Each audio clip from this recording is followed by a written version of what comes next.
Hi, everyone. Beth Barany here with How to Write the Future podcast. Today, I'm going to talk to you about how do you restart your writing after a break.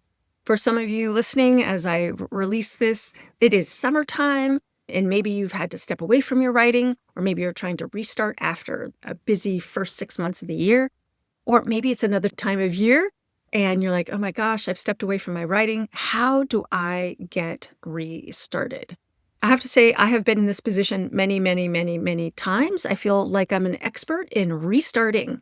It is something that, gosh, I have done so many times.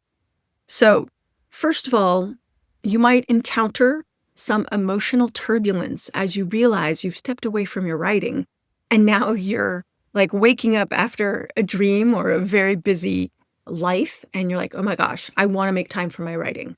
But maybe you feel upset, which is something I used to feel. I feel so upset. Oh my God, how could I forget my writing? That's how I used to feel.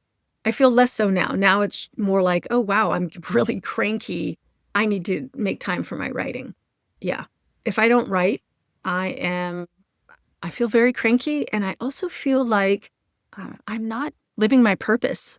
And that actually makes me really angry at myself, but more angry, just like explosive energy of anger. Anger is such a great indicator of how some boundary has been crossed. And basically the boundary that I cross when I forget about my writing or I don't make time for my writing is a commitment, a promise to myself. I have crossed that line. I have broken that promise to myself. So once I feel all that, feel your feelings, I make space for my emotional turbulence, and I recommend that you do the same. Do not make yourself wrong. Life is busy. We have multiple commitments that we're juggling, all of us.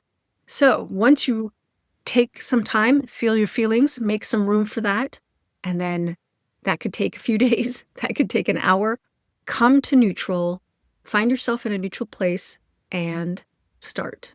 Now, how do you start writing? When I have taken a break, I start small. I give myself permission not to be overly ambitious, but just to rev the engine. It is like a car has been sitting overnight in very cold temperature, and what do? You don't expect your car to just go. You rev your engine. You clean the windshield, doot, doot, doot, and you warm up the car. You need to warm up. Just like you're not going to expect yourself to go and do a really long run if you've taken a break from running. I don't run anymore. I used to. Or any kind of working out. You don't want to jump in full force. You want to jump in gently. So what does that look like for you? That could look all kinds of ways. Maybe you just work for 5 minutes, maybe 10, maybe 20. I love timed writing. I have talked about that multiple times on the podcast. This is what I do to help myself stay focused, is I do timed writing. When I am starting out again with my writing after a break, I will contain the space. I will put a boundary around the space.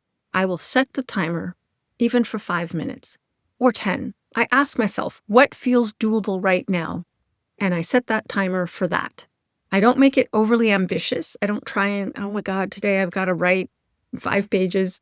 I don't set ambitious deadlines or goals or word counts, nothing. I just keep it really small.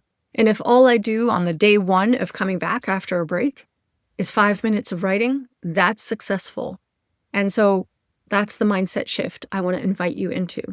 And then promise yourself tomorrow, I'm going to write for 6 minutes or 10 minutes. I'm going to increase it a little bit because you are a bit rusty mentally, emotionally, even maybe physically, just sitting down to write and focus. So those are my 2 main tips: is leave space for your emotional turbulence, really have compassion for yourself there, and start slowly warming up your own creative engine as you get back into your writing. The other thing that you may want to do is reread your work so you can acquaint yourself with it, reread your story notes, and do other things that invite the creative muse to join you, whether it's opening up your Scrivener program or putting in your favorite music or having your favorite writing drink, or making sure that you do something physical before you write. I like to walk and then write. So there's a lot of different habits that you can put together. People call that habit stacking, so that you are welcoming the muse. and the muse will come with you, and you've set up your writing environment the way you like it so you can get back to your writing. Writing is a practice in the most fundamental sense, meaning the more we do it, the better we get at it. So if we've taken a break, we're going to feel rusty. We're going to feel like, wait, how do I do this thing? And that's okay. We need to warm up. And there might even be writing prompt exercises that you like to do to get your juices flowing. I used to not really have any affinity for writing prompts, and now I love using writing prompts. So if you would like some writing prompts, today, this episode, I'm going to offer you a special gift. It's my 10 writing prompts little ebook. Be sure to look for that giveaway in the show notes so that you can grab your own writing prompts book and have lots of ideas for what to write about if you are just getting started or if you're stuck. All right, everyone, that's it for this week.